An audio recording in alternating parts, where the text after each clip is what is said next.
Palpatine took a few steadying breaths before answering Jabba's comm.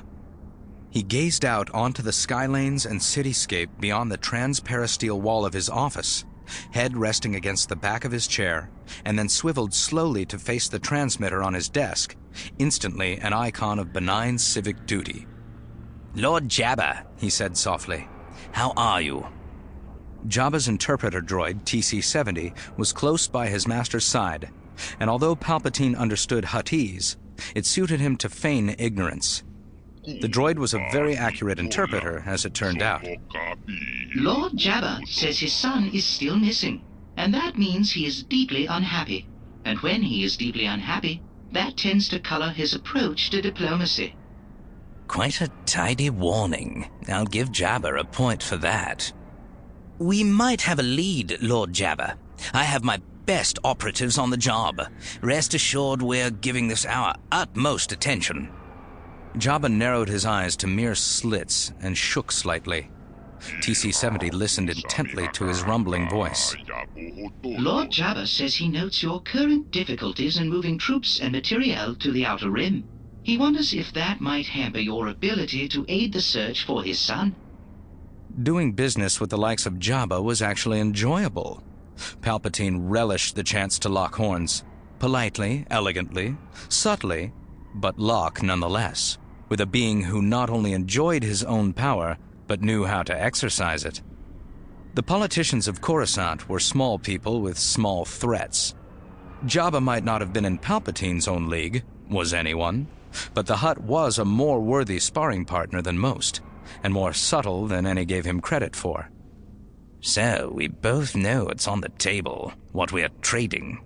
Access to the Outer Rim for his son's safe return. Or should I say we both know what I want him to think is the hidden agenda? Palpatine wondered if Jabba assumed the Republic had arranged the kidnap to put pressure on him, soften him up a little.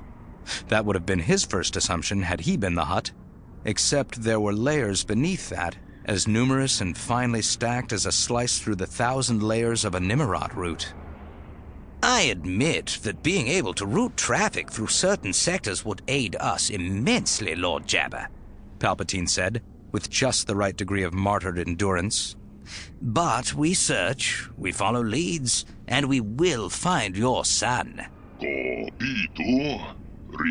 Lord Jabba is generous and will show his gratitude if you succeed. Palpatine smiled sadly. We will do it anyway, he lied, knowing Jabba knew it was a lie. No civilized state could ignore a plea to help an innocent youngling. I know how important family is to Hutts, and how unusual it is for one relative to betray another. My Zero's lucky you won't have the chance to blame him. TC-70 paused to listen to Jabba. Master Jabba says he's glad you understand him. Jabba thought he was playing a high-stakes game. That was clear. He was used to it. He hadn't become the unchallenged leader of the most powerful of Khajiitics by assuming the best of anyone.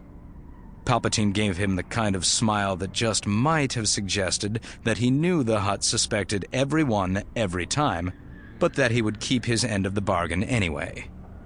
Yes, Jabba was used to playing deadly games, but he wasn't used to being one of the pieces.